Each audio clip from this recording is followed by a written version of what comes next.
12 विचार मोटिवेशन देण्यासाठी. नंबर 12 खूप महत्वाचा आहे. नंबर 1, सुरुवातीपासून ज्यांनी तुम्हाला साथ दिली त्यांना कधीच विसरू नका. नंबर 2, स्वतःच्या जोडीदारासाठी, कुटुंबासाठी वेळ बाजूला काढा. फॅमिली आधी मग काम. नंबर 3, स्वतःमध्ये इन्व्हेस्ट करा. स्वतःमधल्या बालिश क्युरिओसिटीला कधीच जाऊ देऊ नका. नंबर 4, नवनवीन गोष्टी अनुभवण्याचा प्रयत्न करा. तुमची सगळ्यात मोठी फायदा देणारी गुंतवणूक ही स्वतःत इन्व्हेस्ट केल्यावरच मिळेल. नंबर 5, स्वतःची तुलना इतरांशी करणे टाळा.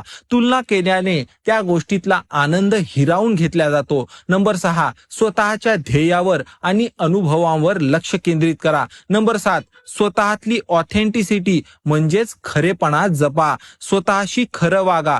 तुमची एकमेव स्पर्धा ही फक्त स्वतःशीच असली पाहिजे. नंबर 8, तुम्ही तुमच्या आजूबाजूच्या परिस्थितीवरून घडल्या जाता. तुमचा सहवास अशाच लोकांसोबत असू द्या जे दयाळू आहेत, इमानदार आहेत, सकारात्मक आहेत, एनर्जेटिक आहेत, सपोर्टिव्ह आहेत.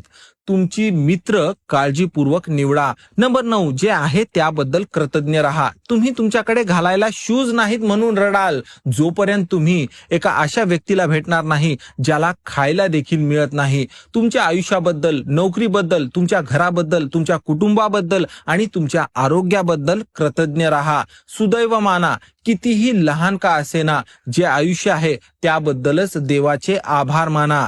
नंबर 10, स्वतःचा भूतकाळ स्वीकारा आणि मूव्ह ऑन व्हा. भूतकाळातच अडकून राहू नका. भूतकाळापासून धडे घेऊन भविष्याचं चांगलं कसं घडवता येईल याकडे लक्ष द्या. वर्तमान ही एकमेव जागा आहे जिथे तुम्ही काहीतरी करू शकता. नंबर 11, जगा आणि एकमेकांवर प्रेम करा. आयुष्य खूप छोटं आहे, याला विनाकारण वेस्ट करू नका. नंबर 12, स्वतःचा आदर करा. लोक तुम्हाला तसंच ट्रीट करतील जसं तुम्ही स्वतःला ट्रीट करता. स्वतःला स्वीकारा आणि निगेटिव्ह लोकांचा त्याग करा. तुम्हाला लोक कसं वर्तन देतील हे तुम्ही डिसाईड करायचं आहे.